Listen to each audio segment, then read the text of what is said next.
আসসালামু আলাইকুম। আমি রাসেল আছি কুমিল্লার টমসন ব্রিজ বন্ধু ব্যাটারি থেকে। আজকে নিয়ে এসেছি আরেকটি হাইব্রিড প্রজেক্ট নিয়ে কথা বলার জন্য। তো এই কাজটি আমরা করেছি চাঁদপুর কুমিল্লা জেলার আন্ডারে বিজরার একটু আগে, মগবাড়ির একটু পরে, বাসপুর একটা এরিয়াতে। তো এটা যিনি নিয়েছেন তিনি একজন প্রবাসী ভাই। উনি কিছুদিন ধরে হাইব্রিড করবেন, তো ঘাটাঘাটি করতে করতে আমাদের ঠিকানা পান এবং কুমিল্লা এসে আমাদের সাথে যোগাযোগ করেন। তো উনি লিথিয়াম ব্যাটারি দিয়ে করতে চান। প্রাথমিক উনি যখন কথাবার্তা বলেন, লিথিয়ামে যেহেতু বাজেট একটু বেশি, তারপরেও উনি পরে সিদ্ধান্ত নেন যে আসলে লিথিয়ামে নেবেন, যেহেতু উনি দেশে থাকবেন না, তাই পানি চেক করার একটা বাড়তি ঝামেলা থেকে যায়। তো এই কারণে উনি লিথিয়ামে পরে সিদ্ধান্ত নেন। তো আমরা এখানে দিয়েছি মূলত একটি 1500 ওয়াটের হাইব্রিড ইনভার্টার, যেটা ইকোজেন ব্র্যান্ডের। প্যানেলটা দিয়েছি 615 ওয়াটের এস্ট্রো এনার্জি, যেটা সরকারিভাবে স্ট্রেডা অ্যাপ্রুভড। এবং ব্যাটারি দিয়েছি আমরা ইকোজেন ব্র্যান্ডেরই 12 ভোল্টের একটা 200 এমপিয়ারের লিথিয়াম ব্যাটারি, যেটা 3 বছরের গ্যারান্টি এবং 2 বছরের ফ্রি সার্ভিস ওয়ারেন্টি, টোটাল 5 বছর। সো আপনারা দেখতে পাচ্ছেন আমরা এই মুহূর্তে নিচের কিছু কাজ করছি, যেখানে মেশিনটা বসানো হয়েছে, আপাতত চার্জিংয়ে দিয়ে রাখা হয়েছে এবং ডিবি বক্সগুলো বসানো হয়েছে। তো এখানে আমরা 4টা সার্কিট ব্রেকার, যেটা এসি সার্কিট ব্রেকার, আউটপুটের সার্কিট ব্রেকার, তারপর প্যানেলের সার্কিট ব্রেকার এবং যে ব্যাটারি সার্কিট ব্রেকার, সেগুলো দেওয়া হয়েছে। প্যানেল থেকে ব্যাটারিতে অনেকেই সাধারণত কম দামি বা চিকন যে তারগুলো আছে 7RM অথবা 10RM ইউজ করেন, তখন এগুলো আসলে ভালো সার্ভিস দেয় না। কিন্তু আমরা এখানে দিয়েছি 16RM যে মোটা তারটা, সেটা দিয়েছি। এটা দেওয়ার একটাই কারণ, যেন ওনাদের চার্জিংটা ভালোভাবে হয়, ব্যাটারিতে যেন কোনো প্রবলেম হলে যেন তারের কারণে লোড নিতে সমস্যা না হয়। মূলত এটাই হচ্ছে ওনার বাড়িটা।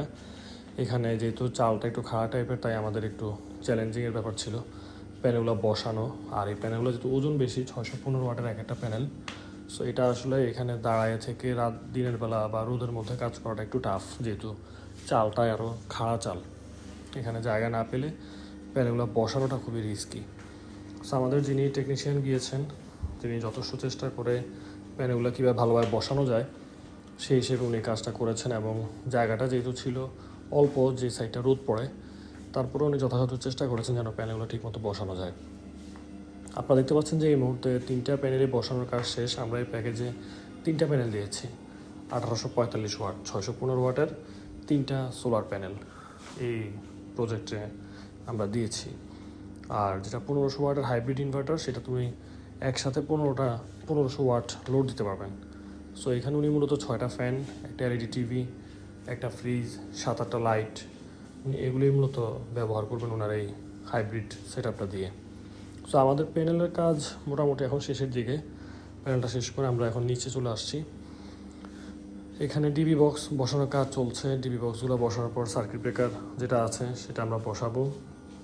ওনার আবার একটা পোর্টেবল এসিও আছে, এক টনের নন ইনভার্টার এসি। সো আমাদের মেশিনটা বসানো শেষ, এখন জাস্ট ডিবির যে সার্কিট ব্রেকারগুলো আছে সেগুলো আমরা বসাবো। বসানোর পর কানেকশানগুলো দিলে মোটামুটি হয়ে যাবে। আবার উনি মোটরও চালাবে মাঝে মাঝে সব কিছু বন্ধ করে। সো মোটরের তারটা আবার আমাদেরকে একটু লম্বা করে দেওয়ার জন্য উনি অনুরোধ করেছেন, যেন আমরা মোটরের তারটা একটু লম্বা করে দিই, যেন উনি চাইলে ফ্রিজের লাইনটা খুলে পরে যে কোনো সময় মোটরটা উনি দিয়ে দিতে পারেন। সো এখানে এই কাজটা আমাদের করার লাগবে। এখানে আপনারা দেখতে পাচ্ছেন যে এই মুহূর্তে আমরা সার্কিট ব্রেকারগুলো বসাচ্ছি। সার্কিট ব্রেকারগুলো বসানো হলে এখানে চার্জিংয়ের একটা সার্কিট ব্রেকার, আউটপুটের একটা সার্কিট ব্রেকার অর্থাৎ ব্যাকআপের, ব্যাটারির একটা সার্কিট ব্রেকার, আর হচ্ছে সোলার যে প্যানেলের একটা সার্কিট ব্রেকার। সো যারাই মূলত আসলে হাইব্রিড নিয়ে কাজ করতে চাচ্ছেন, তারা আমাদের কুমিল্লা শোরুমে ভিজিট করতে পারেন। আমরা আপনাদের রিকোয়ারমেন্ট শুনে আপনাদের কী পরিমাণ লাগবে প্যাকেজ বা কোন প্যানেলটা লাগবে আমরা আপনাদেরকে সাজেস্ট করতে পারবো। সো স্ক্রিনে আমাদের দেওয়া নাম্বার আছে, হোয়াটসঅ্যাপে চাইলে আমাদের সাথে যোগাযোগ করতে পারেন, অথবা ফোনে যোগাযোগ করতে পারেন, অথবা আমাদের শোরুমে সরাসরি আসতে পারেন। আজকে এই পর্যন্তই, সবাই ভালো থাকবেন। আসসালামু আলাইকুম।